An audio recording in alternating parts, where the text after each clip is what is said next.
Welcome back to the final part of Streets of Rage 2. We have reached the factories of Mr. X, and he's gonna get his ass kicked very, very soon. Unless he killed you. Yeah, he does have a big fuck-off gun, so that may be very likely. But who knows? Who knows? Who knows? Yeah, this factory, I know I mentioned, like, the environmental storytelling really isn't too prevalent or necessary in this game. I mean, I shouldn't say prevalent because it kind of is, but it's like what exactly are they trying to do? Like, I know Mr. X is just kind of like your typical, like, oh, I want to take over the whole world, but as we're gonna see at the end of this level, he certainly has an interesting way of doing it. Robots. Yeah, robots. I'm not entirely sure what exactly he's doing with the robots, though. Is it gonna be like like a Snatcher or Terminator situation where he's like replacing all the humans on Earth with robots? I have no idea. Also, those bins look like penises. Very small penises, so they must be flames. We gotta get at least one Flame has a small penis reference in each default playthrough. Yeah. Yeah, from henceforth at least. I don't think we did in the earlier ones because it wasn't a joke back then, but now it is, so we have to do it. Yeah, I'm not too big of a fan of this intro part of the level because the conveyor belts get kind of frustrating, especially the ones that are in reverse, but they're doable. There's pretty much a level just like this in the first game as well, so... I'm going to assume like 50% of the first game is in here, but it's just slightly better. Yeah, pretty much. Because it's Streets of Rage 2. Interesting. Oh yeah, there's kind of parallax scrolling in the background as well, I just noticed that. Yep. Yeah, that's a nice effect. Oh yeah, there's another weapon in here, kunai knives. Yeah. They're super strong. Boy, I like that name. Oh yeah, get the music pumping. We got a big old enemy onslaught going on here. Yep. Yeah. Yeah, this game has like 3 elevator sections. 3? I mean, I know there are 2, but... Yeah, the one in the first... Oh, okay. I know there's the one in level 4. There's this one, and there's the one before the final boss. Oh yeah, there was one in level 4. Okay, I'm a dummy. I didn't think of that. Yeah, for these sections, you basically just want to hug one end of the screen just so like enemies can't sneak up on you. And like you want to be really careful when moving throughout because like these enemies, they tend to just like not really punch you unless you're like really close to them, and they're just kind of like moving around seemingly at random. So yeah, that can get kind of frustrating, and it makes them a lot more difficult to hit, which I guess kind of adds to the challenge, but for other people it can be just kind of annoying. Pretty much. Oh man. These guys take just a bunch of sword strikes to the face and they don't even flinch. That's impressive. Very commitment. Yeah, he goes from just hiring petty thugs and stuff to ninjas and robots.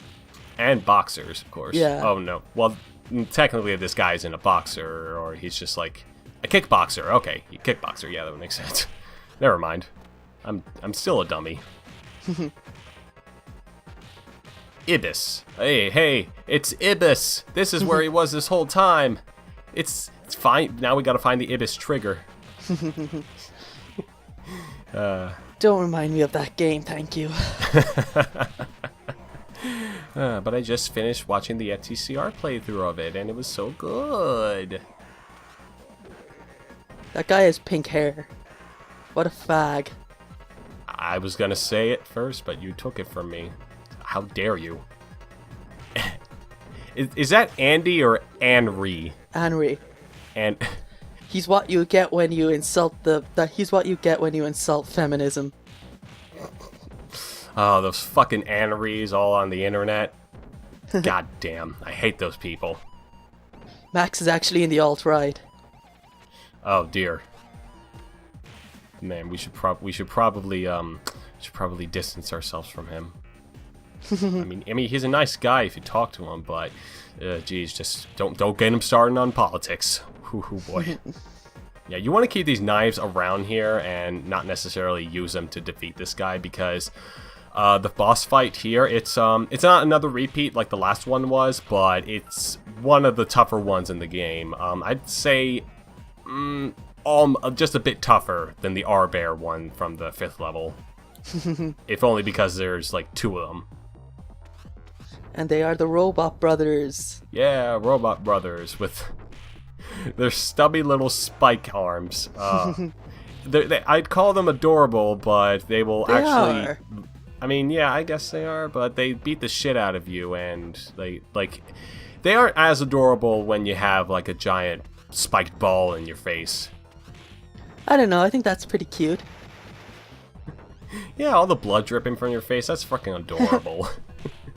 Yeah, I will say, like, Max's ability, like, when he grabs and just fucking wails on the enemies, just like slapping them over and over again with this massive bare hand. That's probably the most powerful attack in the game. I still don't really care. Also, you get damaged when they die if you're too close. Oh yeah. You definitely want to throw them out of the way just before they die. They even explode at some points before their health runs out, and that can get really annoying. Yeah. All right, here we go, folks. Are. The final stage. Level. Yeah. And this level's song is a remix of the final level, well, both of the Streets of Rage theme and of the final level from Streets of Rage 1. Yeah, it's a good theme. It's like got a nice so slow good. intro and then starts with the club theme. Ooh, yeah. Yeah. I'm not sure if I touched on it myself, but I really do like this game's soundtrack as well. Mm-hmm. It's beautiful. It is just it's fucking sexy. It's the sexiest thing in the world. There's nothing sexier, and if you disagree, then I disagree as well. Pretty much. But it's Bear Jr., his son. You killed my father. Now I shall defeat you instead. Except I won't, because I'm pitiful. I'm a disgrace to my father. I must now leave the house and live as a bastard man. Okay, Yeah, then I think you're projecting. No, I'm not projecting. I don't know what you're talking about. Yeah, so this final section here, another elevator section, it's just another enemy onslaught. I'd say it's a good lead up to the final boss. It is. Yeah, it's really super tough though. Like doing this on one life was, whew, like even with the save scumming, which again I did because perfect playthrough, woohoo. It's pretty difficult. I do like the final incarnation of this guy. His final name is Vulture. Yeah. Yeah, because he's a vulture. He feeds off the dead. Probably fed off his previous guys. Ugh, I don't want to think about that. Oh, we're also playing as Axel for the final one because I felt that was fitting. Yeah, fair Very enough. fitting. Yeah, he's got a really nice slam as well. It's probably like I should probably say this. When you're grabbing someone, you have a couple of options. You can just like kind of give them a good old hard punch then and there, or you can hold down the directional pad and just start punching them immediately, or you can even like vault over them, which it's not only a cool thing to do, it's also really good at like dodging projectiles and stuff, as we're going to be seeing in the final boss, because I'm going to be doing that. I'm going to be showing off some skills.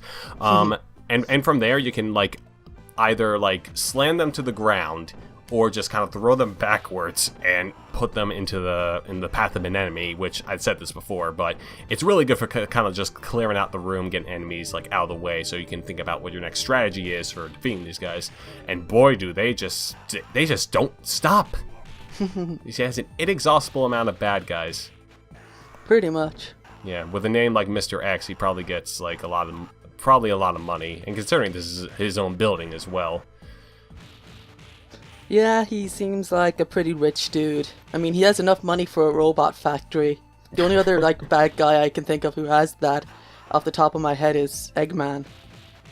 Yep. I mean, I don't even think Eggman has anything on this guy. Although, I mean, he does have a giant fuck-off ship, so... yeah, never mind. Never mind about that. Yeah, this is the second incarnation of Abadidababi.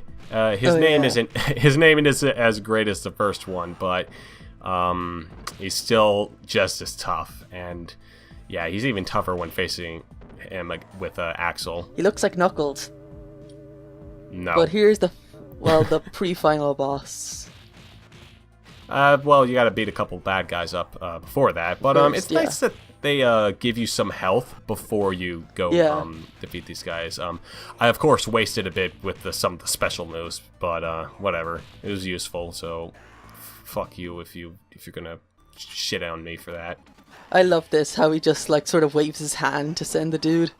Yeah, but, I mean, this guy is goddamn brutal. Like, he will block pretty much 90% of your attacks, and the only real effective way in defeating him is, like, knocking him in the air. And that kind of wastes time because, like, when you knock an enemy to the ground, you can't, like, hit them anymore, which, I mean, it's good for, like, saving from people, like just wailing on them, and it's just like a super piss easy fight. But it can just kind of be not really interesting, kind of pace breaking, I should say. You're boring, Mr. X, though. I don't know, but once I defeat him, he sure as hell ain't gonna be bored now. No, instead he gets kind of pissed and just takes out a fucking machine gun and starts. You know that, for as like as powerful as that seems, I take that as a sign of weakness. Like, he doesn't even use his own bare hands to try and beat me. He's just using his fucking gun. Well, that's the cool thing. He probably, I mean, look at him. He can probably kick some ass. He's just deciding, fuck it, I'm just gonna do as much damage as I can. I don't know. Yeah, see here, just vaulting over and dodging the bullets. Oh, yeah. Yeah. Playing skip rope with the bullets as well. Oh, that's one of my favorite pastimes. Just someone taking a machine gun and shooting it at me, and I just try jumping over the bullets. And it count as the winner is whoever jumps over the bullets before they die, just like Mr. X now. But he's dead.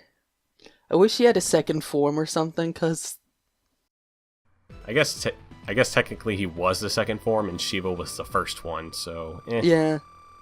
Yeah, but yeah, that's Streets of Rage, folks. You can beat it in under an hour if you're good enough. Streets of Rage 2. Streets of Rage 2. Thank you for correcting me. But yeah, Mr. X is dead. I wouldn't say dead because they lock him in a prison afterward, but maybe he is dead and they just didn't notice. I can't remember if he comes back in the third game. I genuinely don't remember. I think he does, but regardless, yeah, that's Streets of Rage 2, folks. So, Mia, what do you think of this game overall? Oh, it's so sexy. Everything about it is just beautiful. Great graphics, great music. So much fun to just plow through fucking enemies, beat dudes up. It's basically a game to vent your anger at, and so it's a good game. Yeah, it's definitely a good vent game. Yeah, I have to agree. This isn't necessarily one of my favorite games of all time because, I mean, I haven't had like too much of a pass with it and stuff. But I certainly really do appreciate it, and I do think it's a great game. It looks great. It sounds fantastic. This is especially commendable for a Sega Genesis game. And it's like for a beat 'em up as well. It's like really well paced. Although again, the second half does kind of pale in comparison to the first half. But even then, it's still like really fun to just pound these guys into the ground. And yeah, I mean, that's pretty much all I got to say about this game as well. But it's been a happy ending, and Mrs. Tits, Max, and Axel, and Adam, and Skate, they can all head home and have a group orgy. Boy, that would be a really, really complicated one since Mrs. Tits is the only female there. Although, who knows? Maybe some of them are swingers. Maybe. I think maybe Max is a trap. Like a female trap. And now the real question is whether banging him is gay or not. But that's a question for another day. There's our high score, folks. And thank you for watching this incarnation of Deep Thought. We'll see you next time for more dumb commentary.